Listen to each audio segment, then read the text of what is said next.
what has been your biggest surprise, like coming into the United States? Ever since you arrived in the United States, what is something that was like your biggest shock, something that you never expected you would find here? But I want to pose a question that, do you think if like all the international students who are studying in America, like from Netherlands, if all of you guys kind of take all those tons of money that we're bringing into the US and we take it back to Netherlands, do you think we can actually improve our education system? One of the reasons I came over here was I didn't like the education back home because I dropped out of college 2 times back home. I went to one school and I'm like, I don't like this. I went to another school and I was like, I don't like this. So for me, I think I would say that, because obviously I'm planning on moving back home after getting my degree and stuff. So I'm planning on like starting something back home.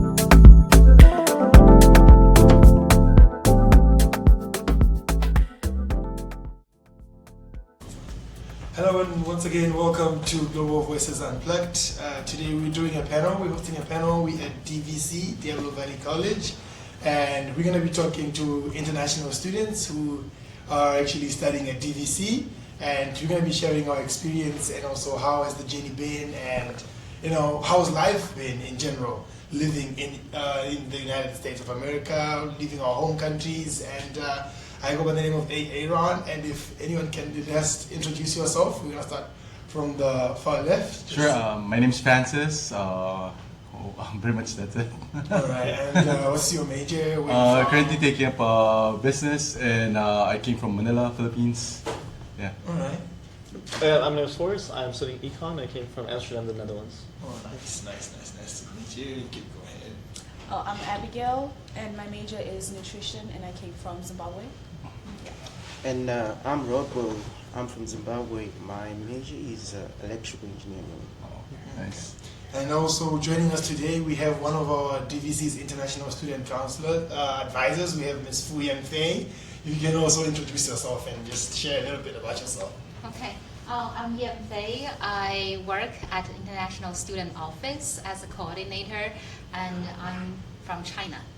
Okay, so before we go any further, we would like to discuss what has been your biggest surprise, coming into the United States. Ever since you arrived in the United States, what is something that was your biggest shock, something that you never expected you would find here? How about you, bro? Maybe you have but for me, I'm usually here every 3 years. Alright. So adjusting here wasn't that difficult, especially with the help of Yan Fei and the rest of the guys. They made it feel like home. So, but basically the adjustment would be basically what's your diet would be like. Eating in and out more often than not, and the junk foods here and there. So yeah, basically that's the most not shocking, but that's the most notable in terms of the change that I needed to do. Yeah. That's great. And yeah, sure. For me, I guess, so I'm from Amsterdam, which is like the really small city in Europe. I think when I first came here, I realized how big everything is, how not walkable it is. To get groceries, I need to have a bike or a car. Yeah. I first came here, I think I had a scooter, and it's even that's almost hard to live like that. And over time, I think I realized the culture is very different as well. There's much more of an emphasis on being very ambitious and getting all these very specific goals. In my country, it's a lot more laid back, and people maybe don't want to be such high achievers. So I think the culture is definitely very different. It's a high pressure environment. So it's a rather more high pressure. Yeah. Right. And For me, I think I would say the thing that was a surprise would be how I come from a place where we're a very big community, so it's wherever you live, it's everyone is family.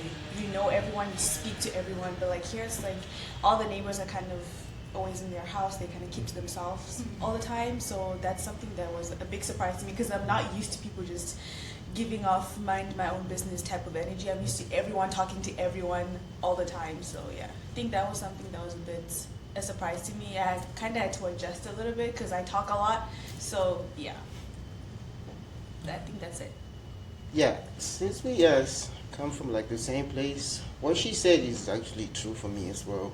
But I guess I would have to add to what he said, like eating fast food more than you're used to. I mean, and I guess it's probably like how busy people are over here, because where we grew up, people are not that busy. Yeah, maybe we are busy. So I would say that's one difference, and probably the way the academics are done here. Because school back home, mainly we put like most of our emphasis on like the final exams. So we write like our exams after like 2 years. So over here, it's like assignments are really important. You have to stay in track, and I don't know, you just have to be like working really hard. You cannot like fake your way through. So it's something that I would say was like really different for me. And like for Missy and Faye, you're not a student, but Yes. how are you, like, how can you relate to this whole situation? I was an international student 20 years ago. So I studied my master's at Syracuse University and experienced all of you were saying like pizza is everywhere, like, and just very much also the public transportation is non-exist.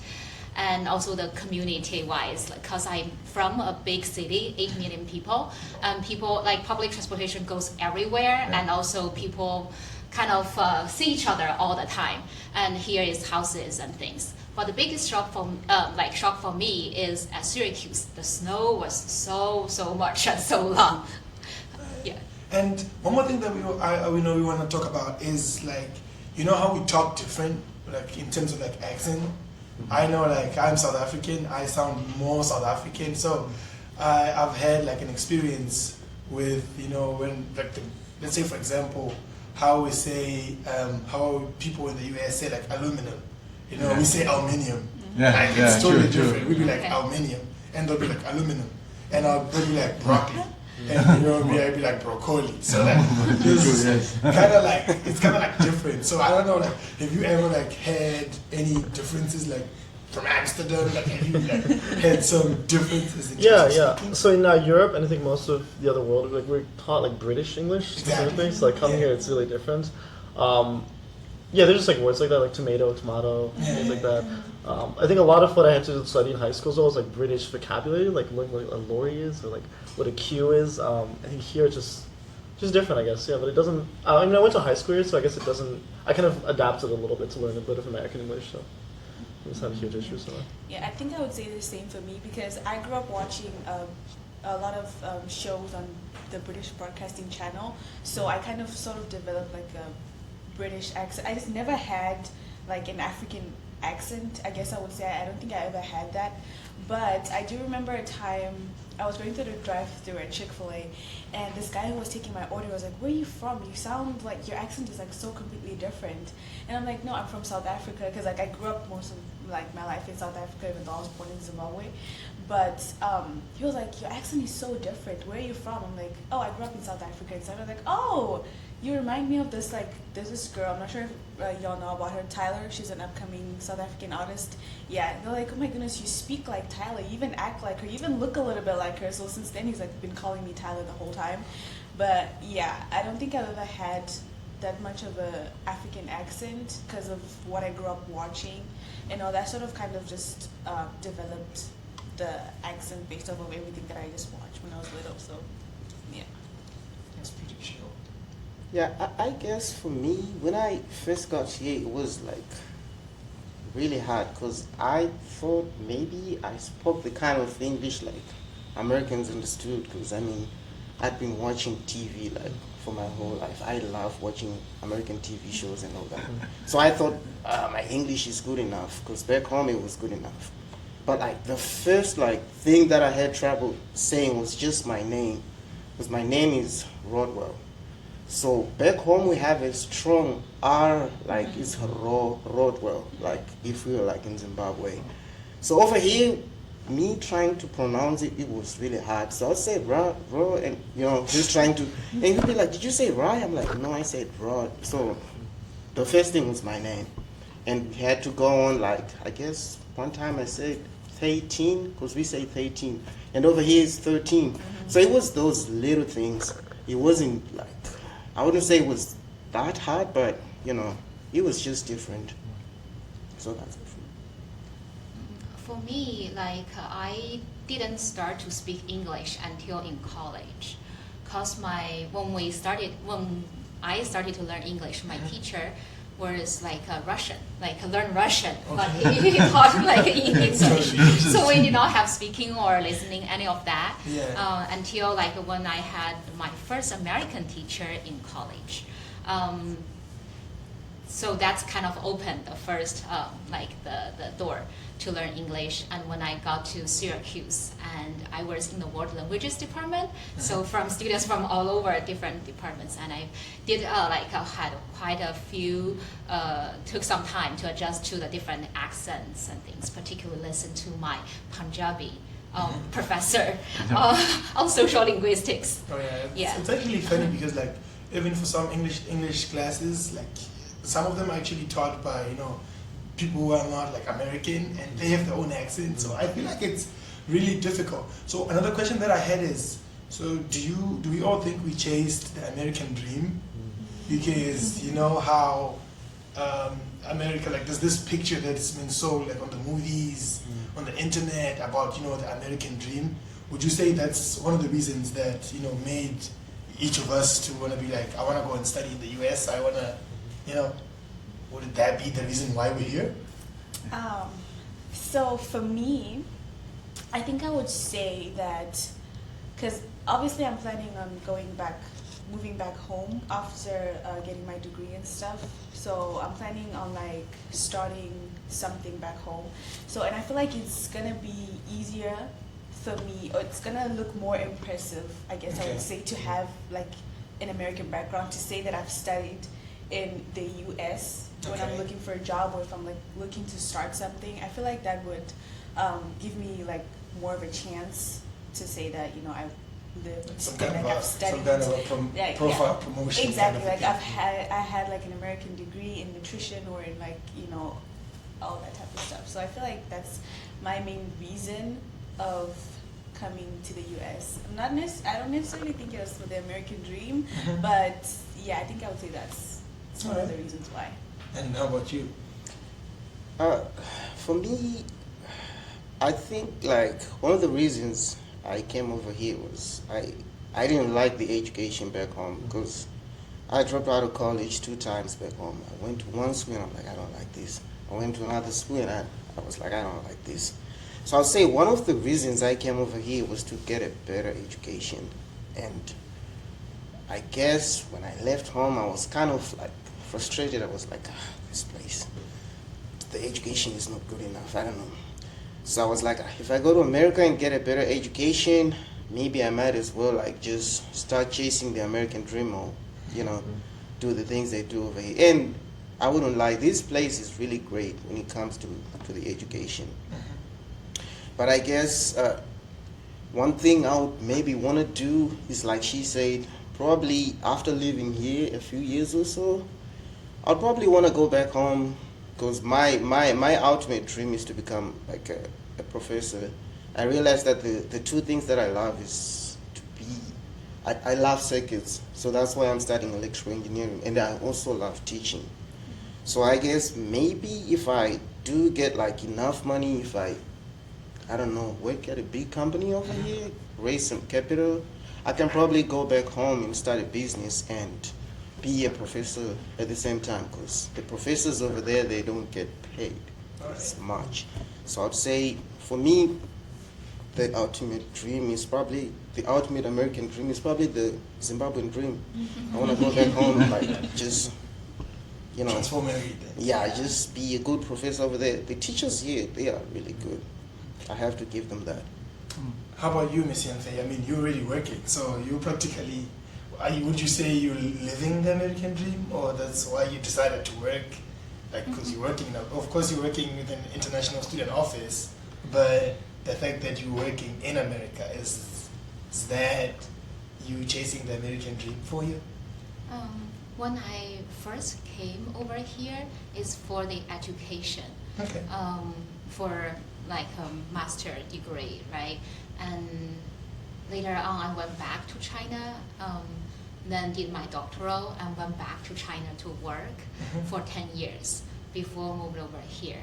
Now working over here, I do feel like American, there's such a open system. There's so many good resources, and it's a land full of opportunities for people even from outside. And, yeah. That's good. Well, for me, yes, education-wise, yes, and greener pasture, yes, in a sense that, like what she said a while ago, in your countries and our countries, we know everybody. Go around, go out the streets, you know everybody. Yeah. Everybody's like family. But here, at least now here, there's a bit more privacy. So I guess that's what I enjoyed a bit here, is that there's a bit more privacy.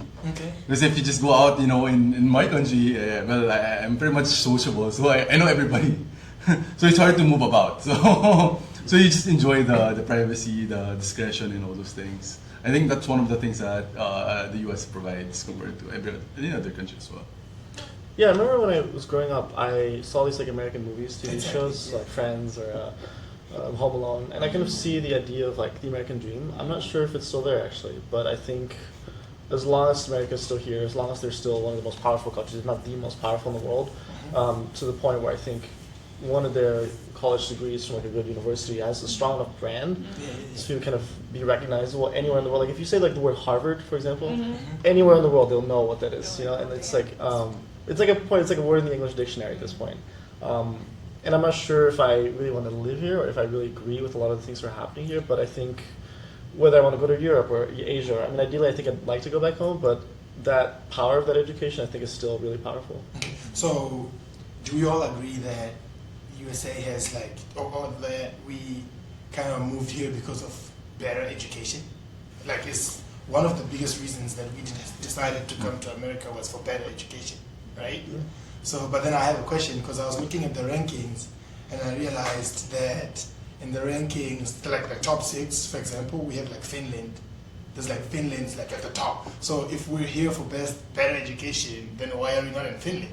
If we're not chasing the American dream, we would be take Amsterdam, Right. Netherlands, for example. There's a lot of good schools. I think it was Yeah. top 5, Top top 5, 6. yeah. So if it's not the American dream, Yeah. then you would have why not Finland? I'll answer that one because no, not because I am not into Finland or any other country, but Yeah. again, compared to any other country, US is easier to adapt. Yeah. Just imagine studying Japan or studying Korea or studying somewhere else. It's a totally different language. It's a totally different culture as well. Yeah. The social norms is different as well. Or me studying in Zimbabwe or anywhere, it's gonna be difficult, man. It's gonna be difficult. But everybody watched American movies and they've watched all those kinds of. They grew up with those things, so it's a lot more easier. Expectation-wise, it's there. Yeah. So I guess that's the reason why we all went here as well. Yeah, because I was kind of comparing even the living conditions. It's more expensive here than in Finland. It's more expensive in America than anywhere else.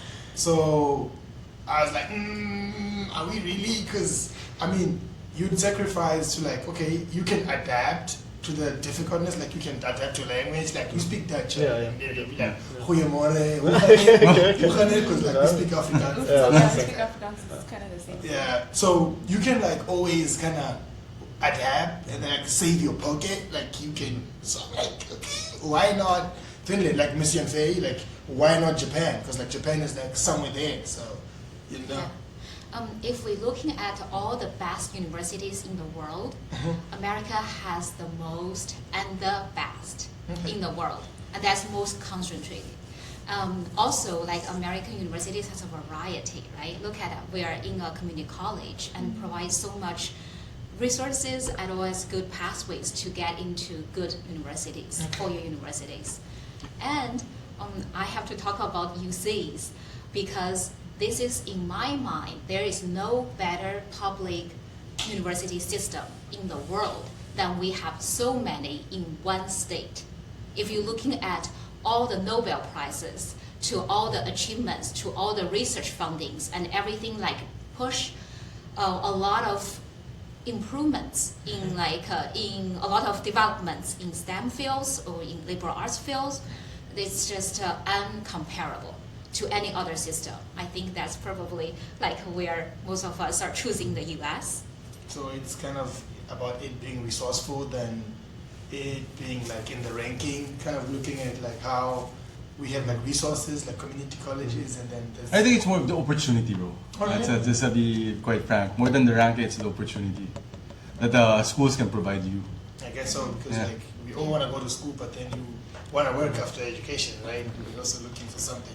And one more thing that I would like to, bring up as we talk about like the opportunities is we've noticed how like the HB1 visa thing, there's like they're looking for like critical skills that are not in the US, that are actually like outside and stuff like that. And like we have people coming from out those countries that have that quality or that special skill who are actually coming to study in the US. So for everybody, like say for Zim, for example, how can what we are getting here in America kind of help in terms of like the special skills? How can we make sure that we bring up those skills back to our home countries?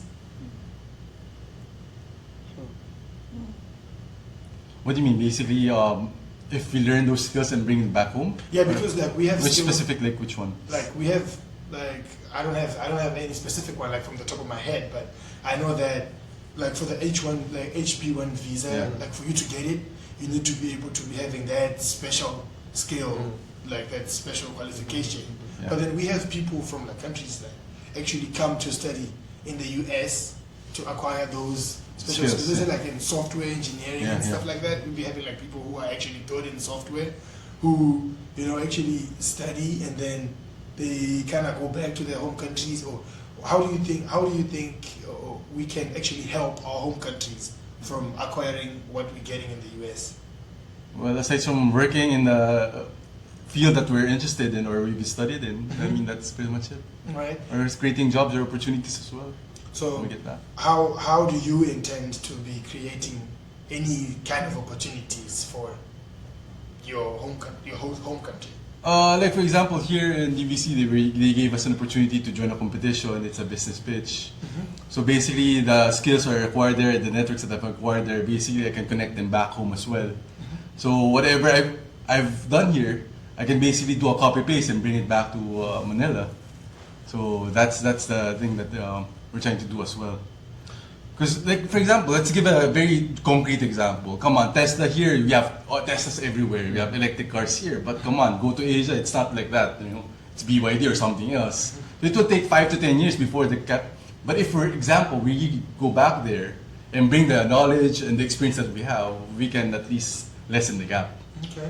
That's the thing. I think a lot of it's culture as well. Like from one of the examples, I'm still thinking if I'm going to go to law school here, and then if I go back home, it's like a really niche expertise that I now have because I not only have like the understanding of the culture, like of America, what it means to be like an American, like how Americans like talk, how they operate, but also like for example, like knowing American law. Like if you're in Europe, there's not a lot of people that will know American law. They're not. It's Or totally different. or if it's like consulting, for example, like all the major hubs of like finance consulting are like in New York City.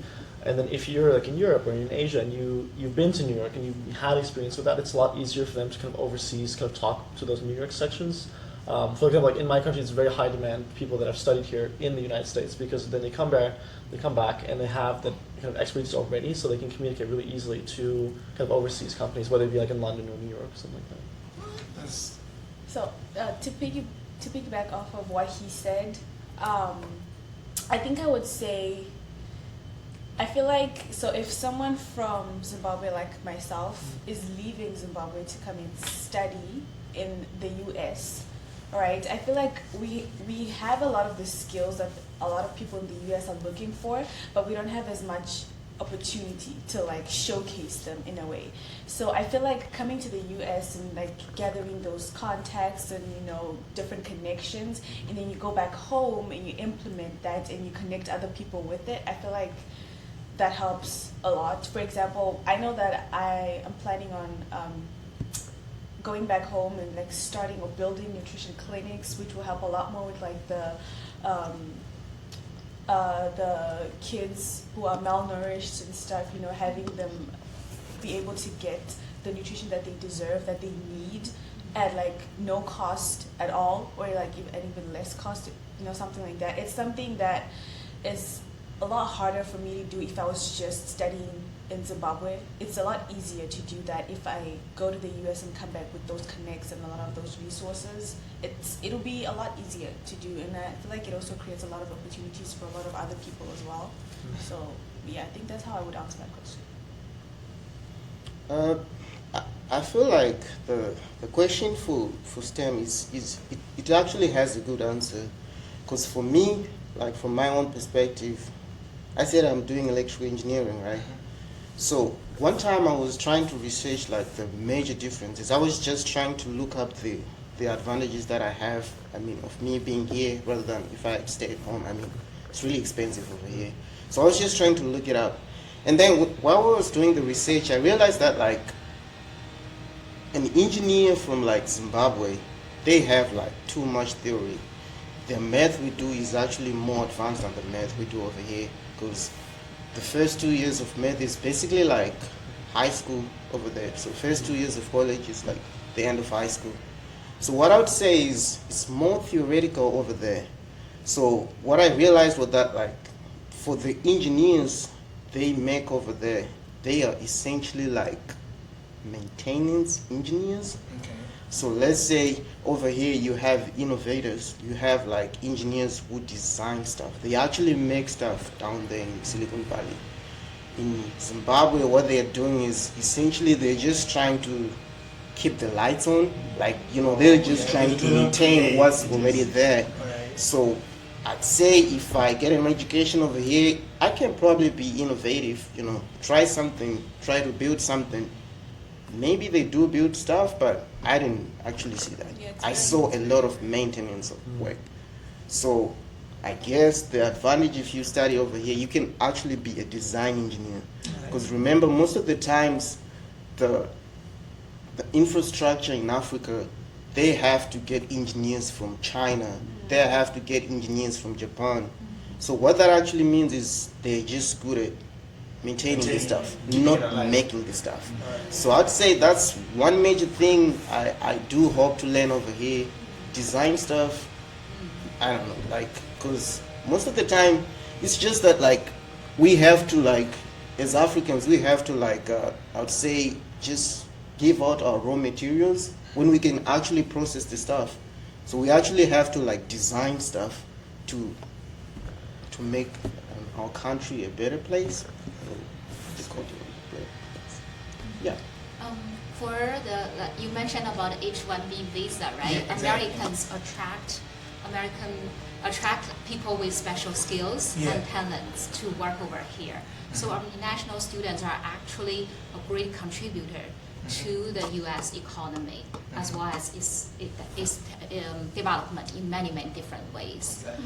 For the student, but recently it's really a bummer that the Trump administration's policy affects the H-1B sponsorship.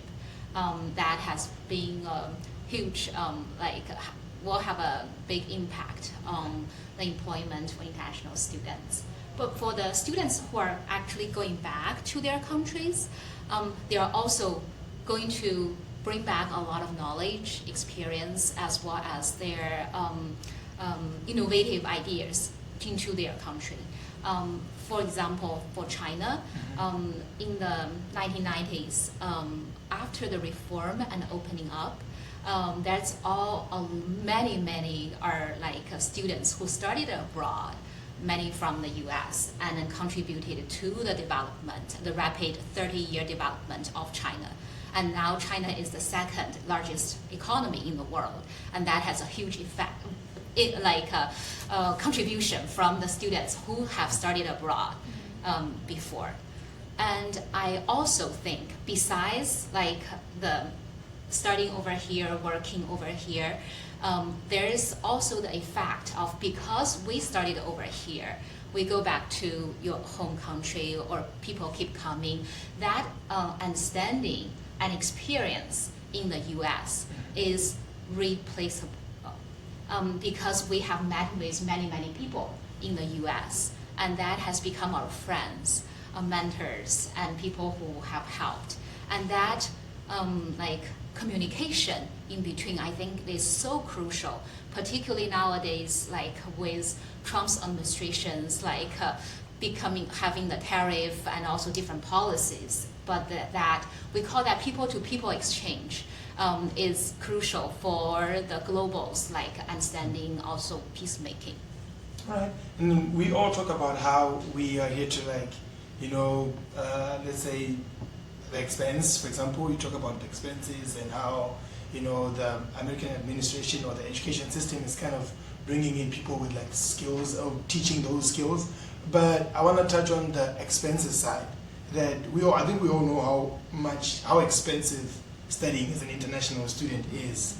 Like if you're studying in the US, like I think it's fair to say we contribute the largest piece of income, like contribute the highest in terms of funding the education system in the US, just because of how much money international students bring into the country. But I want to pose a question: that do you think if like all the international students who are studying in America, like from Netherlands, if all of you guys kind of take all those tons of money that we're bringing into the US and we take it back to Netherlands, do you think we can actually improve our education system? And say, for what you mentioned about, how SIM engineering schools are actually like theoretical. Do you think if all of the international students who actually came from SIM, like all the money that we're bringing in here, do you think if you take it back, you can actually try and change? Isn't it because of what they don't have that they'll be like, okay, we don't have enough money for practicals, let's do theory instead? Do you think if you guys kind of, take all those monies that we pay to, maintain our F1 status, if we take it back, are we gonna improve our education? Yeah, but basically, I would like to comment on that. It's if we're going to take that question into a one dimension, it's gonna be like, it's gonna. Well, if you look at it, it can solve some of the money issues, but you're not looking at the intrinsic value of bringing back the knowledge and experience that you got from the U.S. Because, like for example, you can also need to consider from corruption to political instability to a lot of things. If you put all of those, even if you put more money in there, if there's a lot of holes in the bucket, come on, it's a trickle down. But what you will have here is invaluable, meaning the experience, the connections. Because, for example, one of the things here is that where can you go in a room where there's a Zimbabwe, there's from Netherlands, from China, from the Philippines in one room? Yeah, it's like United Nations here. Come on, so you don't see that. Yeah, exactly. So that's the value that the education system is bringing. Is that not only not only we're learning from the professors, but the people who are inside the room, the connections you made inside the room will be invaluable going back again later on. So, because whether we like it or not, like the biggest like publishing like universities, like where all the research is happening, Silicon Valley, like it's all here. Like Europe, like for example, with AI has done like almost nothing. Like AI here is like the biggest, like of NVIDIA, of all these companies. Exactly. So I think to a certain degree, I think it is worth. Evidently, like the money we're paying for it to come all the way here. And if we were to leave, the economy would take a big hit. And I think it's just inefficient if we were to limit the international students, because we not only the U.S. would not only lose the money, they lose a lot of the education, the research that a lot of international students are contributing. Like for example, like for educational like universities, it's called like they're cap exempt. Like there's no limitation on the amount of H-1Bs the university can file.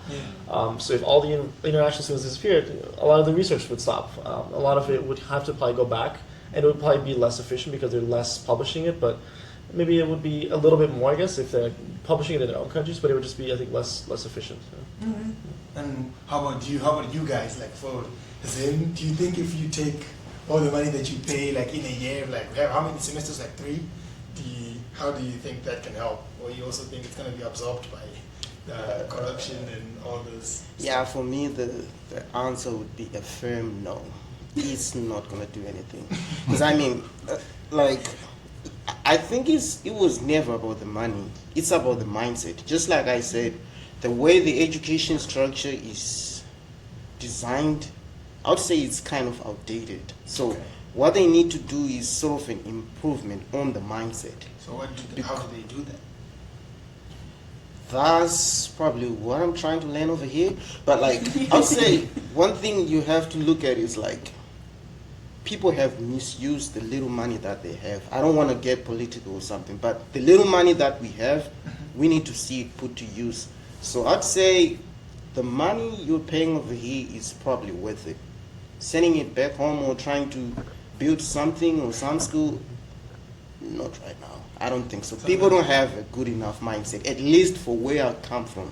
I cannot say for Asia or some other places, because in China, in Europe, they have really good schools. They have innovators over there. Yeah.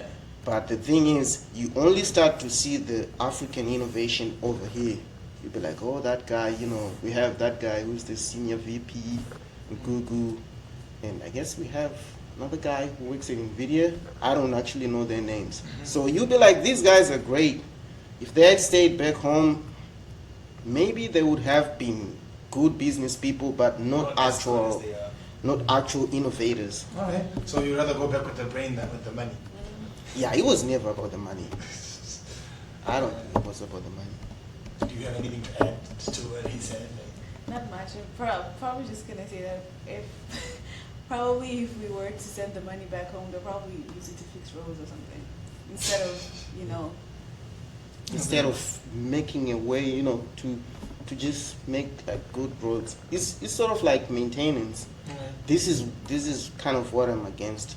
I don't have like any other things I'm against. Just the way that we have to have somebody come and build something for us, and then our job is to be like maintaining it. We have to build it and maintain it. All right. And again, like from the education system that we get, from all the resources that we get from studying in here, studying in America and everything, do any of us, can you share like one specific moment where you kind of felt highly supported? Like what you mentioned, you doing a business presentation. Like, Yeah. do we all have those one moment? I know for me, like we got like the podcasting, like there's so many opportunities. Do you also have one thing that you'd be like, this is something that I feel like more appreciated in? I think going to community college is definitely an interesting experience. I think I was weighing initially if I should go to like a four-year college and then transfer, or starting to go to community college. And I've spoken to friends who are going to like Berkeley or Davis, and you have like classes of 100, 200 people with one TA who doesn't really know what he's doing. I think going to DVC, you have just the most amazing supportive professors, because they don't like frankly get paid as much to do research, to do these things. They're really here just to kind of make you support and succeed, and I think that's one thing I really liked here from here. I honestly thought the quality of education wouldn't be comparable, but I think it's honestly been better than four-year universities.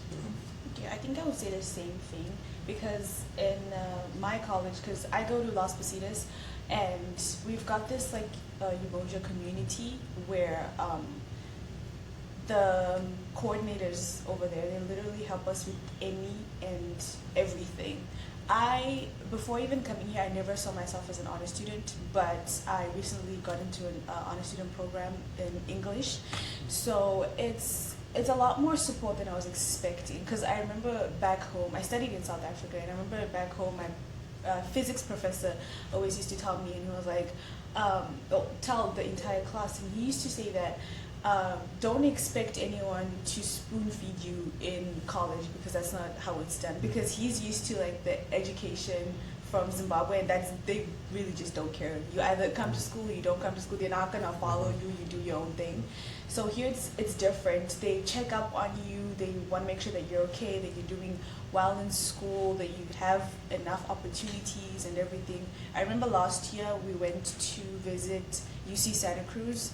I was not expecting like our Umoja coordinator to actually organize a school trip, like all expenses paid school trip to Santa Cruz for that. There was also another one where we went to LA. That was like completely free, all expenses paid, hotel paid, everything like that. So that's something that's a time where I felt like really supported here, because they honestly give their all to make sure that you're okay. They make sure that you've got everything that you need. They provide a lot for you, which is definitely what I was not expecting. So I think that's what I would say. Yeah, I think despite what they say in the news, the American culture is like really welcoming. I know there's some parts of the news where they'll be saying some really bad stuff, but like the way I see it, that culture of like being welcoming, it goes even into the school. You know, like how many like ESL classes they have over here. They're just waiting to teach you to be like really good if you want to be good at English. Like there's just a lot of stuff. If you look at this school, you see they have DVC mess over there. If you're like an art student, they have all that. So it's so supportive. Like for me, I wouldn't say like specifically this has helped me, like, you know, but when I realized how many ESL classes they had, I was like, okay, these people are just here to help you. Even if you're like to email somebody, you email your professor, they'll just reply like back, like right then, you know. Same time. Because I have this physics professor who teaches me in San Ramon, and like you can email him like anytime. This other guy came, he's at Stanford right now, so he came back just to do a talk and to let us know, like, you know, if you want to go to grad school and all that stuff. And he was sharing a screenshot whereby he like emailed the professor at like 1 a.m. and he replied like right then. I'm like, okay, this is this is the kind of education you need. Like, I mean, obviously not all professors are gonna do that, but it just shows how much of like support you can get over here. So this is a really supportive place, and if you really want to learn, you will learn. That's great. How about you, Ms. Faye? Do you have anything, you know, to kind of any of your experience, what you give to students or what you see happening? Yeah, I really echo what my students are like saying over here. Before, when I attended, like I was only in graduate school, right? But when I started working at community colleges, really find there's so much abundant resources, and plus all from the faculty to the staff, we are like dedicated to help students to take the steps and to become successful. Like from the counseling office that we work with pretty closely, of helping students registering classes, to like making education plans, to our program like special cohorts, and all the way to career and transfer. Like each department do so much to the study centers, right? And including a lot of like the trips to visit universities and things. Those are all like a lot of good resources and learning communities. Feel like this really provides students a lot of different channels to be like successful towards their educational and career goals. Okay. And as you know, we are about to wrap up, but I also want to know, like, is there anything that you wish you knew about the US before you actually moved here, that you think about every day and be like, I think if I knew this, maybe things would be different? I think for me, it's getting to start a little earlier than expected. I mean, so like I'm in typical econ transfer that you have to apply in the fall of your second year. Yeah. And a lot of people kind of figure that out in the fall of their second year, and it's kind of too late. Yeah. I think the moment you get it, I think it's really good to kind of get ahead of yourself and make use of really a lot of the opportunities that you have. I think one thing that I regret is maybe like not speaking to more people, like not networking a lot quicker, because I noticed that the people you meet like your first, second semesters, like they'll really be people that you'll see grow and like grow with you and can really help you tremendously in all ways. And yeah, I guess just making use of like the resources is good.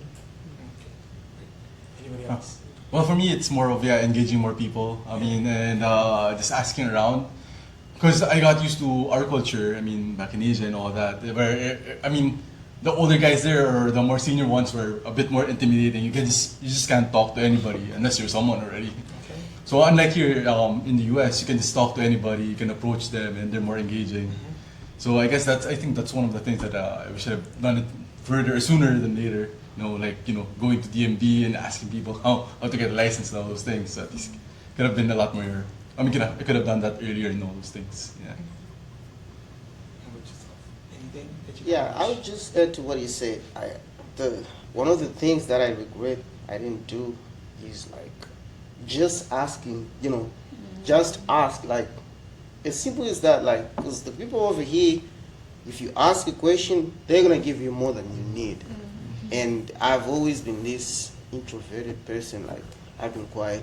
But like, I think at the beginning of this semester, I realized that if you spend more time in office hours, if you spend more time with your professors, you see counselors, they're gonna guide you in a really good path. Because I was talking with one of the counselors, I'm realizing that my transfer plan, just because I didn't ask, I kind of messed up. So if you do ask, it's gonna be good for you. Right. And then our last question, and also an open for suggestion, like what is something that you kind of, what's one thing that you kind of realized about yourself, you know, ever since coming to America, and what's your survival tool? So we're just gonna put everything in one bracket since, you know, we are wrapping up, like your survival tool for being in America and something that you kind of realized about yourself, and also your advice for international students who just got here like yesterday. What's one thing that you want to share about that? For me, my advice would be open to diversity. That's the most important thing, regardless of race or whatever nationality. You need to be open. I mean, because well, at first, I mean, like in check-in dates, you see that people would stick to their own kind. Come on, I mean, that's the thing. But then again, the more you're more engaged with other people, the better you become. And you know, I think the more holistic your character becomes. So I think that's one of the things that we, as early as possible, you need to develop. As in, you know, I mean, be engaging to other cultures, learn to respect them, and all those things. And at least it will make you grow as a person as well. Yeah, my answer is kind of the same actually. I think it's taking a lot of risks. I think a thing that I figured out about myself is that I'm really like a risk taker in a lot of opportunities that I've taken. I think initially I was really scared like doing things like finding new opportunities, but then I realized like just coming here alone is like this huge financial risk, you know. So I think just don't be scared, do what you can, and like the worst that can happen is like maybe it won't go so well, but you know, there's always things you can do, always things you can try, and you're here to learn. I think that's really the most important part. Yeah, I think I would say the same thing. I'll probably say just go out and try everything, anything that you can do. Join any club, because there are a lot of interesting people that you can meet. I mean, I was not expecting myself, I was not planning on joining anything. I just wanted to keep to myself. But then I realized like the more that you become a joiner, the more that you do a lot of the things that are like in your college, you join a lot of the clubs. Like when I joined the Umoja community, it was amazing. It was eye-opening. I got to go to LA, I got to go to Santa Cruz and visit like college and a lot of different universities and stuff like that. It was a very, very interesting experience. I really enjoyed that, and I realized that I am more of a joiner now, because I used to just be introverted, so I realized I'm a joiner. So anytime there's anything, I would try to sign up for anything. And I recently signed up for a film club because there's like a study abroad in Spain. So I don't know what might happen with that. So I just decided, why not join? Why not take the risk? Just take a leap of faith. But yeah, I think that's what I would say to anyone who wants to come here. Just don't hold back. Just be outgoing, do anything, join anything, because you never know what happens. So, yeah. Yeah, I think I would just add to what she said. If I were to say something to anyone who's coming over here, or if to my past self, like, I would say you can do it all. Just don't be scared. Like, this place has a lot to offer. If you just ask around, if you just research, you can just actually see like, okay, I want to do A, B, C, D. After this, I want to do this. And yeah, the clubs are actually going to be really, really, really helpful.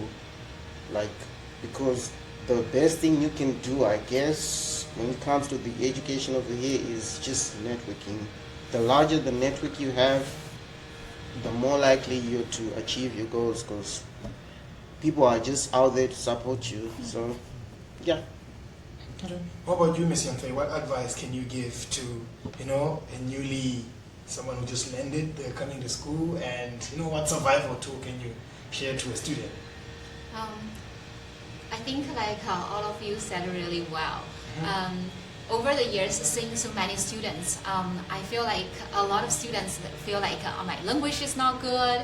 Like there is a concept of saving face in China, so like I don't want to make myself embarrassed. All of that, and actually it doesn't matter. It's a new start, right? Like whatever you have done before, But this is a new land and full of opportunities, and you got to put yourself out there and keep trying. And there are a lot of people that are willing to help. And then also you'll find yourself grow along the way, and as many of you like are thriving over here, and definitely that like a community college is a very good choice. Right. I wish I know that earlier. You asked the question like, what would you have known? I would have come here earlier for undergrad. Alright, that brings us to the end of our discussion. Thank you so much for joining